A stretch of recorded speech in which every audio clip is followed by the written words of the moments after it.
Бүгдээрэнд нь мэд төвшүүлье.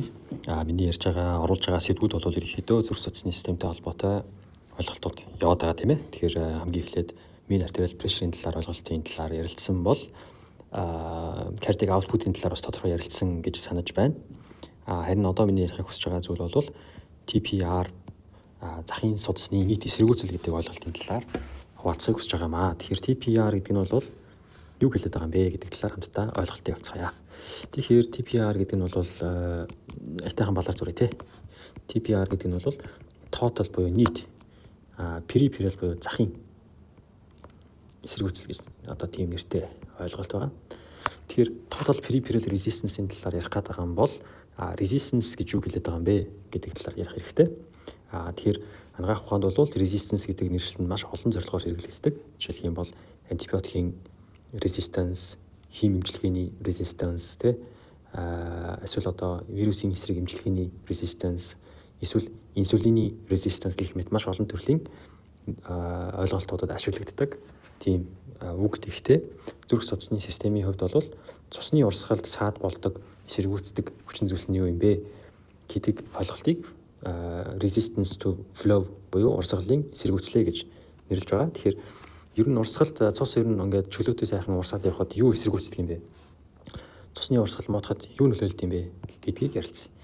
Тэгэхээр физиологийн эрдэмтэд судлаачид бол эсэргүүцэл нь ийм хамаарлаас тогтд юм байна гэсэн одоо томьёог бол бодож гаргаж ирсэн байдаг байна. За энэ бол магадгүй ингээд бодох юм бол бас энэ томьёог өөртөө гаргаж авч болох юм шиг байгаа. Гэхдээ тэр нь бол бас нэг шаардлагагүй бөгөөд би ч гэсэн тэр тийм хэмжээнд бол бас арай зааж чадахгүй. Тэгэхдээ энэ бол маш одоо сонирхолтой энгийн бас тийм ойлголт байгаа. Тэгэхээр энэхүү эсэргүүцэл гэдэг зүйл маань бол энэ хоёр одоо хувьсагчтай шууд хамааралтай, харин энэ хувьсагчтай урвуу хамааралтай гэсэн үг. Тэгэхээр тэр нь юу гэсэн үг гэвэл хэрвээ шууд хамааралтай зүйл нь ихсэх юм бол нэг чиглэлд буюу нэг чиглэлд өснө гэсэн үг тийм ээ. Харин урвуу хамааралтай зүйл нэг нь өсөх юм бол нөгөөх нь буурна гэсэн үг. Задлаад үзэх юм бол за энэ нь юу хэлж байна гэхээр viscosity буюу зуурамтгай чанарыг хэлж байна. Viscosity. Харин энэ нь юу хэлж байна гэх юм бол length буюу уртыг хэлж байна. За тэгвэл юуны уртыг хэлж байгаа юм бэ гэх юм бол судасны уртыг хэлж байгаа тийм ээ. Vessel. Тэгвэл юуны зуурамтгай чанарыг хэлж байгаа юм бэ гэвэл тухайн цусны өөрийнх нь зуурамтгай чанарыг хэлж байна гэсэн. Энд маш их одоо дөрвөн зэрэгтэр цусны урсгалд эсэргүүцэл болж одоо нөлөөлдөг маш тийм том хамгийн хүчтэй фактор нь бол одоо R буюу радиус байгаа. Тэгэхээр радиус бол ихсэх юм бол мэдээж эсэргүүцэл буурна гэсэн үг тийм ээ. Радиус багасах юм бол эсэргүүцэл ихснэ гэсэн үг. За радиус нь юуны радиус вэ? Мэдээж судасны радиус. За тэгэхээр ийм хамааралтай байдаг. За тэгэхээр хэрвээ зүрх судасны системд үүсдэг цусыг хөөдөг даралт нь үндсэн даралт нь ойр дунджаар mean arterial pressure юм бол тэр одоо pressure-ийн маань хөөж байгаа цусны урсгалд саад болдог зүйл бол TPR буюу захын судасны нийт эсэргүүцэл юм аа. Тэгэхээр яагаад нийт гэдэг үг орж ирж байна гэхээр нэгдүгээрт аортын үзүүлэх эсэргүүцэл, цаашлах юм бол том артерийн үзүүлэх эсэргүүцэл тийм ээ. Аорт, артер. За цаашлах юм бол артериолын үзүүлэх эсэргүүцэл, капилларын үзүүлэх эсэргүүцэл, венулийн үзүүлэх эсэргүүцэл гэх мэтчлэн яваад бүх судасны цаашлаад бүх одоо тэр цусны тэр зурамтгай чанарын бүх судасны тэр одоо радиусын болон уртын бүх факторууд нийлээд нэг хэмжигдэхүүн болж байгааг нь total peripheral resistance гэж нэрлэдэг юм аа. За энэ дээр байгаа хүснэгтийг одоо юг графикийг болон энд бичигдсэн байгаа зүйлсийг бүгдээрээ ярилцъя. За тэгэхээр энэ бол нөгөө USMLE First Aid номноос авсан юм хэсэг байгаа. За тэгэхээр энэ дээр бол маш сонирхолтой зүйлс бас байгаамаа. За энэ хамаарлыг нь бол дараагийн одоо бичлэг дээр оруулъя гэж бодож байгаа. За тэрийг бол түр орхичий. Энэ бол зарим нь хараад шууд ойлгочихж байгаа байх тийм хэцүү юм ерөөсөй байхгүй. За тэгэхээр ерөнхийдөө эсэргүүцэл гэдэг зүйл маань бол 10 жилийн бас физикийн хичээл дээр ингээд гардаг байсан л да. За тэгээд би ч багада багш маань физикийн дээр ингээд эсэргүүцлийн талаар ярьж хагаад тухайн үедээ бол сайн ойлгодгүй байсан л да. Тэгээд эсэргүүцлийг ер нь бол ар араас нь залгахыг хоёр янзаар одоо залгагдаж болно. Нэгдүгээрт нь бол series, нөгөөх нь parallel гэж хоёр янзаар залгагдаж болно. Тэгэхээр монголоор бол нөгөө нэг яг цуваа холболт болон зэрэгцээ холболт гэж одоо орчуулж болно яг адилхан. Тэгэхээр энэ эсэргүүцэл 1, эсэргүүцэл 2, эсэргүүцэл 3 нь ингээд араасаа цувцсан байгаа учраас энэ бол цуваа холболт байна гэж хэлэх гээд байна те. Харин энэ байж эсэргүүцэл 1, эсэргүүцэл 2, эсэргүүцэл 3 маань зэрэгцээд байрлсан байгаа учраас эсэргүүцэл маань зэрэгцээ холбогдсон байна гэж одоо орчуулж болох нэ. Тэгэхээр энэхүү зураглалыг бол арай жоохон ойлгомжтой болгох үүднээс хажууд нь дахиад зураад үзье л да. За нэгдүгээрт бол энэхүү миний зурж байгаа судасны загварын хэмжээг яг адилхан гэж төсөөлөөрэй. За яг адилхан нэг x одоо өргөнтэй ч юм уу те. За y урттай юм судас байлаа гэж бодъё л да. Тэгэнгүүт яг ийм судасыг араас нь залгая. За яг адилхан хэмжээтэй гэж үзэж байгаа гэсэн үг шүү. За тэгээд энэ гурван судас маань залгагдаад нэг юм урт судас боллоо гэж төсөөлье л да. За тэгэнгүүт эндээс нэг тодорхой хэмжээний даралт ийшээ цусыг шахна. Энэ цус нийшээгээ урсаад нөгөө талд гарахын тулд энэ судасны урсгалд одоо үзүүлэх эсэргүүцэл маань бол нэг тодорхой магадгүй за z гэсэн тоо байлаа гэж бодъё те. За тэгвэл яг адилхан энийг нэг гэж үзээд хоёрт нь болохоор яг адилхан x өргөнтэй y урттай судасыг одоо яг нэг амсар дээрээс ингээд 3 салгаад одоо жишээлбэл ингээд залгах чи те яг зэрэгцүүлээ залгах чи гэж бодъё.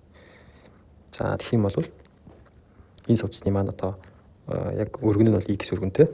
Тэгэхээр урт нь y урттай шүү гэдэг яг адилхан төсөөлөх гэсэн. За тэгэхээр энэ талаас нэг даралт одоо жишээ нь за φ3 гэдэг даралтын шинэ цусыг шахах юм бол цус энэ судасаар дамжаад өнгөрөөд нөгөө талаар урсгад энэ хоёрын хооронд бол эсэргүүцлийн ямар ялгаа гарах юм бэ гэдэг асуудал байгаа тийм ээ. Тэгэхээр энэ дээр бол судас маань илүү урт болсон байна. За урт болох юм бол яа гэм бэ гэхээр хэрвээ судас урт байх юм бол эсэргүүцэл өндөр байдаг гэсэн байна тийм ээ. Тэгэхээр илүү их хол зайд тухайн судасны шингэний одоо молекулууд маань бүрдлүүд маань хоорондоо шахацалтаж судасны хантайгаа зууралдаж үргэлжлэж фрикшн нөгөж ингэж явж байгаа учраас илүү их эсэргүүцэл учирдаг байна. Тэгтэл энэ дээр бол арай богинохон бөгөөд дээрээс нь бол 3 одоо сайхан салаа замтай юм шиг илүү том талбайгаар илүү том орон зайгаар тухайн яг ажлын хэмжээтэй судас маань урсаж явж байна гэсэн. Ер нь бол маш энгийнээр бол одоо баруун 4 зам, зүүн 4 зам хоёр ингээд ганцхан төв замтай байгаад тэгээ энэ хоёрын маань хоорондох зай одоо 10 км байсан гэж бодъё те. Тэгэхээр энд манай Монголын машинууд шахсалтаа төвжрээд нөгөө тал руу явах гэж ямар их зовлонтой, гачлантай байдаг вэ? Тэрнтэй яг төстэй. Тэгтэл төв замын хажуугаар дахиад 2 том зам тавиад за тэгэхээр магадгүй баруун 4 зам, зүүн 4 зам хоёрыг ингээд ойртуулчих юм бол баруун 4 замаас зүүн 4 зам явах аюу амархан болно шүү дээ. Тэгэхээр яг тиймэрхүү энгийн харьцуулт хийвэл бас ойлгомжтой байж магадгүй. Тэгэхээр хэрвээ цуваа холбох юм бол энэ эсэргүүцлүүдийн нийлбэр нь хоорондоо шууд нэмэгдээд тэндээс бол цуваа холболтын нийт эсэргүүцэл гэж юм гарч ирдэг байна. Хэрвээ зэрэгцээ холболтуудыг хооронд нь хэрвээ нэмэх юм бол нийт эсэргүүцэл нь бол одоо яг нэгийг хуваах нь нийт эсэргүүцэл гэдэг илэрхийлэлтэй бол дүүдэг байна. Энэ нь бол тийм толгой эргүүлсэн юм шиг тийм илэрхийлэл мэт харагдаж байгаа боловч ерөнхийдөө нийт эсэргүүцэл бол одоо зэрэгцээ холбох тусам нийт эсэргүүцэл бол буурдын шүү гэдэг санааг энэхүү илэрхийлж байгаа юм л та. За тэгээд энэ дээр бол нэг ихний бичлэг дээр ярьж ирсэн омын хуультай адилхан юм аналог юм гэдгийг бол бас бичиж өгсөн байгааг харж байгаа бах. За тэгээд зүрх судасны систем дээр бол дахиад нэг ярих ёстой зүйл нь болохоор ер нь маш богино хугацаанд хүний цусны viscosity буюу зурмтгай чанар гэж огцом өөрчлөгдөд байдаггүй. За яг хөө мэдээж олон цагаар ам цангах юм бол шингэний алдаад гематокрит өсөөд цусд үрж болно тийм ээ. За эсвэл одоо маш их ус уух юм бол бас цус тодорхой хэмжээ шингэлж болох юм гэдэг ч юм уу тий. Тэгэхдээ судас маань бол бас тэгж богино хугацаанд учиргүй нэг бол айгүй их цуваа холбогдсон судас одоо хүний биед ургаадал эсвэл одоо зэрэгцээ холбогдсон судас ургаадал ч гэдэг юм уу тий. Тэгж бүтцийн өөрчлөлтөнд бол учиргүй ихээр бас ороод их нь бол ховор гэсэн. Тэгэхээр хүний цусны урсгалын даралтын зохицуулганд ордог, цусны урсгалын зохицуулганд ордог хамгийн гол хүчин зүйл бол ерөөсөө энэ буюу радиус. Тэгэхээр радиусаа өөрчлөх замаар хүний цусны даралт бол зохицуулагдчихдаг тийм ээ. Нэгдүгээрт бол цусны даралт одоо pressure, хоёрдугаарт бол нөгөө нэг урсгал буюу flow хоёр маань зохицуулагдчих. Тэгэхээр яаж зохицуулт юм бэ гэх юм бол радиусыг хэрвээ нэмэх юм бол буюу энийг dilatation гэдэг тийм vascular dilatation судас үүсгэх. хэрвээ радиус 2 дугаарт нь буурах юм бол үнийг constriction буюу судас нарийсах гэж нэрлэдэг байна. Тэгэхээр энд оролцдог төрөл бүрийн одоо медиаторууд, рецепторуудыг бид бүхэн мэдэн тийм ээ. Жишээлх юм бол альфа 1 рецептор constriction буюу судсыг агшаадаг гэдэг ч юм. Эсвэл бета 2 рецептор судсыг дэлдгэж гэдэг юм уу тийм ээ. Энэ байдлаар бол бид бүхэн бас мэдэж байгаа. За цаашлах юм бол капилляр бол хамгийн өргөн хөндлөлөн огтлын талбайтай гэсэн байна. Тэр нь юу гэсэн үг юм бэ гэх юм бол капилляр яагаад хөндлөлөн бүх капиллярыг хэрвээ нийлүүлэх юм бол одоо жишээ нь энэ зурган дээр харагдаж байгаачлан артериолоос ийм олон капилляр салаад явж ин гэдэг маань ерөнхийдөө зэрэгцээ холбогдсон одоо нэг резисторууд ч байгаа тийм. Тэнгүүд энэ юу гэсэн үг гэхээр энэгээр урсах одоо энд үүсэх эсрэгүүцэл бол эдгээр маань олон салгаалах тусмал буураад байна гэсэн үг шүү дээ тийм. Яг олон замаар цус маань урсаад байгаа юм чинь. Тэгэхээр тийм учраас олон салаална гэдэг чинь юу гэсэн үг? Капилляр хамгийн олон салаалдаг зүйл байна тийм. Олон салаална гэдэг чинь энэ бүх одоо хөндлөлөө огтнолбайг нийлүүлсэн байгаа ийм судас болон тусдаа салангад хэрнээсээ өөр өөрсдийн гэсэн одоо цусыг урсгах боломжтой хөндийтэй судас хоёр маань ерөөхдөө зарчмын үед яг ижилхэн байдаг. Тэгэхээр капилляр олон сална гэдэг нь тухайн капиллярын хөндлөлөө огтын талбай бол хамгийн бид бол хамгийн өргөн байдаг гэсэн. Хэрвээ нэг капиллярыг нэг аорттай харьцуулах юм бол капилляр хэзээ ч аортыг гүйцэхгүй. Тэгтээ хүн бол ганцхан аорттай. Тэгэхээр хэдэн сая хэдэн тэрбум магадгүй капилляртай учраас тэр нийт хөндлөлөө огтлын талбайг нийлүүлчих юм бол аортоос хэдэн одоо 10 100 мянга дахин том байдаг байна. Тэгэхээр cross sectional area хөндлөлөө огтын талбай нь хамгийн өндөр байдаг учраас энэхүү хамаарал дээр харагдаж байгаачлан тийм ээ cross sectional area маань одоо өндөр байх тусмаа цусны урсгалын velocity нь бага байдаг тийм хамаарал байна. Энэ үржүүлэх нь cross sectional area тийм нөгөө талд нь гаргачвал хуваадг нь cross sectional area буюу flow velocity-тэйгээ урван хамааралтай болчихно. Тэгэхээр илүү өргөн хөндлөлөө огтлол талбайтай байх юм бол цус илүү удаан урсна гэсэн үг. Тухайн капилляраар. Тэгэхээр удаан урсах зохилтолгоо нь байгалийн зохилтолгоо нь юу юм бэ гэхээр илүү одоо шин тэжээлийн одоо солилцоо nutrient exchange эсвэл хийн солилцоо зэрэг явахад тус болдог тийм сонин онцлогтой байгаад байгаамаа. Энэ тийм. За цаашлах юм бол энэ бол энэ яг ойлгомжтой асуудал зөндөө ярьсан байгаа.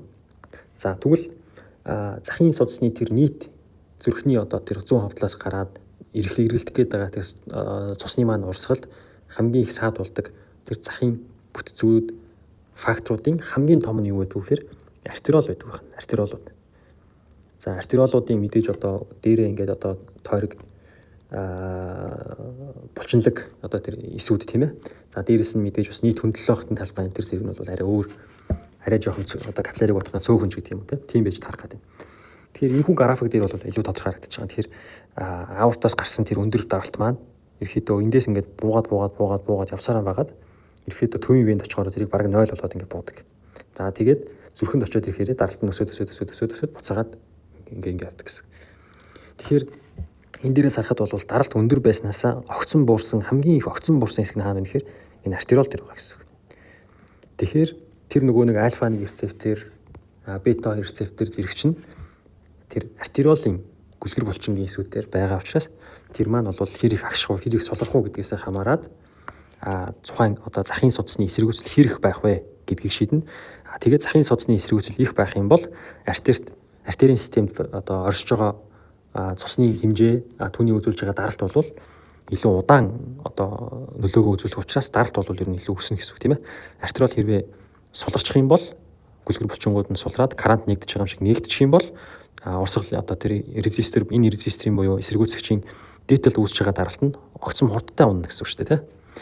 Тэгэхээр тэр бас их чухал ойлголт байдаг байна.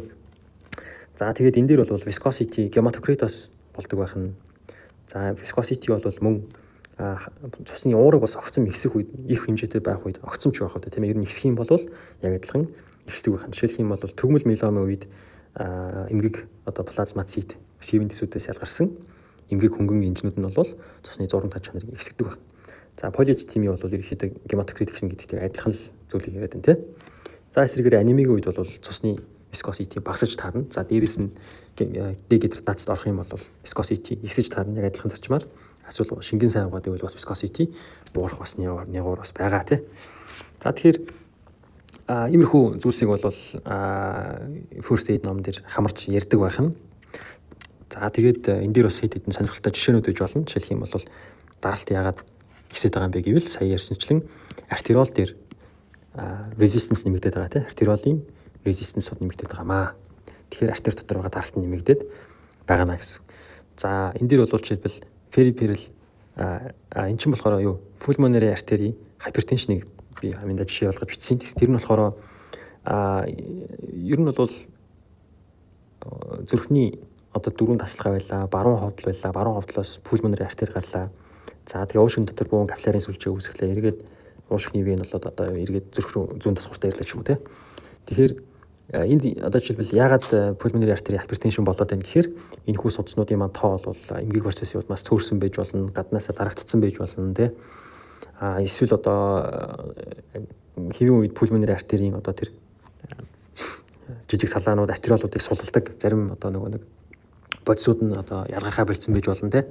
За яг нөгөө юу гэдэг лээ нэг өвчин байт юм а. Тэр нь яг одоо толгойд орж ирэх боллоо. За BPH гэдэг нь бол нөгөө нэг benign prostatic hyperplasia буюу давсаг байла, доошоно шээсмэн гарах гад байла. Тэгтэл томорчсон байгаа түрүү хөвчлөгөө маань бол энд резисторын үүрэг буюу эсэргүүцэгчийн үүргийг гүйцэтгэснээр жишээний бол урсгал багаслаа тий. Флоу нь багаслаа гэдэг юм. Циррозын үед бол одоо жишээлбэл нөгөө нэг үүдэн венээс элэгний вен рүү цус очихын тулд элгийн доторх судсуудаар дамжих хэрэгтэй тийм ээ. Тэгтэл элгийн дотор маш их хэмжээний холбогчд ургаснаас элгийн доторх судасны бүтэцүүдийн тоо хэмжээг багасгах, судсыг шахах зэрэг үйл явцаас болоод элэгний эд дотор байгаа цирроз маань өөрөө бас нэг эсэргүүцэгч резистор болж өгч өгдөг байх нь байна. За гих мэд яваадах юм бол ингээд зөндөө олон шалтгаанд ер нь байгаа. Тэр болгоныг ярил дуусахгүй юм байна. Дараагийн бичлэгээр бас ярилцаад хуваалцаад явъя.